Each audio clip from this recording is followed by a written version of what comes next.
Welcome to the video tutorials of the book Methods, Evaluation and Research in Education by Mohammad Aktaruzzaman. And today we're going to learn how to start data analysis in SPSS. And it contains three parts.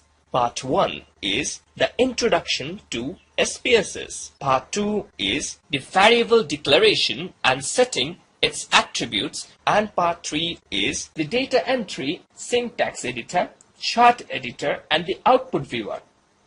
Let's start with the second part of the first tutorial. A researcher wants to do a survey to estimate about the satisfaction in social life and has prepared a questionnaire to collect the data. The survey questions are as follows. Question number 1, your name. Question number 2, your age. Question number 3, gender. Question number 4, income. Question number 5, happiness. From the above questions, 5 variables can be declared.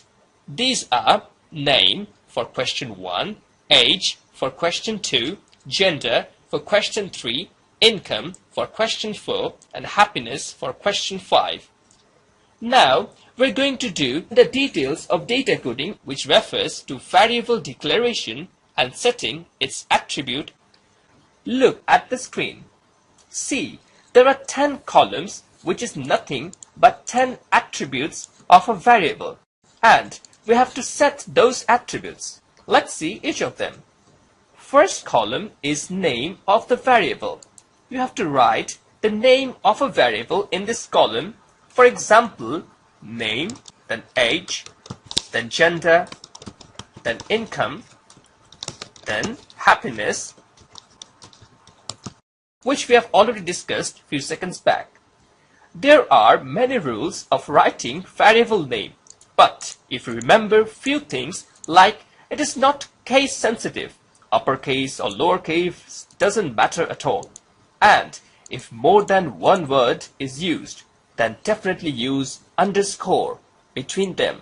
Blank space is not allowed in naming the variable. The second column is the type of the variable. By clicking at the right side of any cell under this column, you can select the type variable like numeric, string, date, dollar as per need. Numeric is most widely used in case of number and string for any textual data. And the screen name is numeric type variable by default. Let's change it to string, as any name should be of string type variable. There is one variable type called custom currency.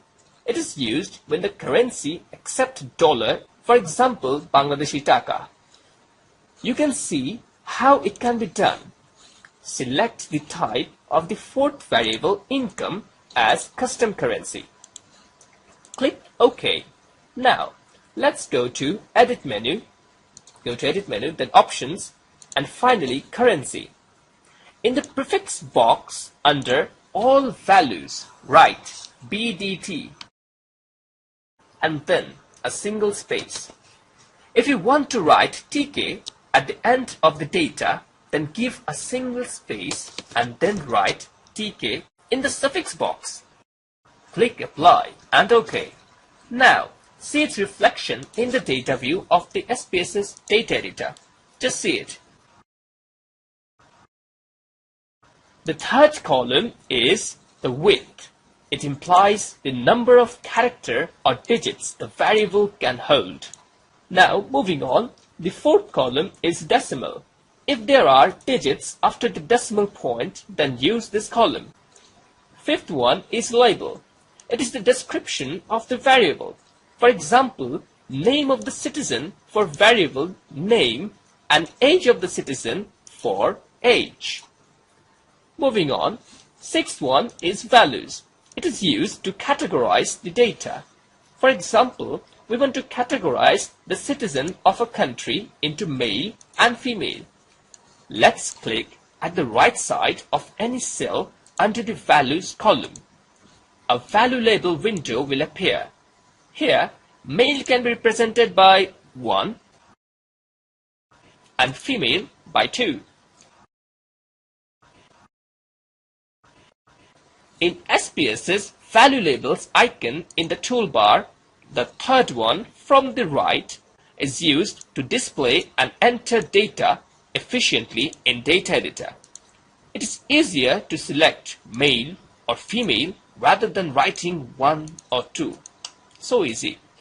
Similar way, the happiness variable can be defined as 1 for very happy, 2 for pretty happy, 3 for not too happy, and 0, 8, 9 are missing values. 0 means no answer please, that is in short NAP, NAP. 8 means don't know, that is in short DK. 9 means next time, that is in short NT. Missing values must be defined, otherwise it will affect the result of a study. 7 column is missing values. For example, the values defined in the previous column where some of them are missing values like 0, 8, 9. It should be defined in the missing column under discrete missing values into the 3 boxes. If there are only 2 missing values, then they should be placed in the first 2 boxes. Range of missing values can also be defined here. 8.1 is column which is used to provide bigger space for variable in the data view for better visibility.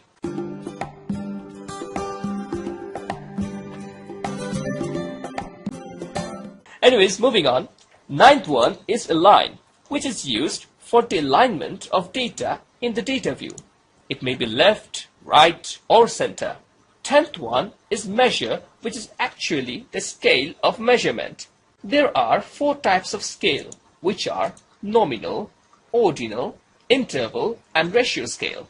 But in SPSS, interval and ratio scales are denoted as scale only.